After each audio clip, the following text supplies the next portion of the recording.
Jeshi la Polisi Tanzania lingependa kutoa taarifa kuwa lilifungua jalada la uchunguzi na linaendelea kuchunguza tuhuma mbalimbali ambazo amekuwa akitoa Humphrey Harrison Polepole toka Julai 2025.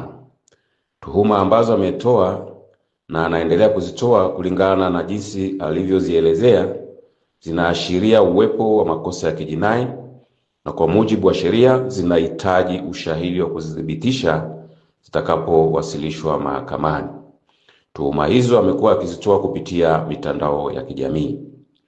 Baada ya kufungua jalada na kuanza uchunguzi, Jeshi la Polisi, mbali na kukusanya ushahidi, limekuwa likifanya jitihada za kumpata ili aweze kutoa maelezo au ushahidi na vielelezo vitakavyothibitisha tuhuma hizo ili kuwezesha hatua zingine za kisheria ziweze kuchukuliwa kwa mujibu wa sheria, na ndivyo utaratibu wa kisheria ulivyo.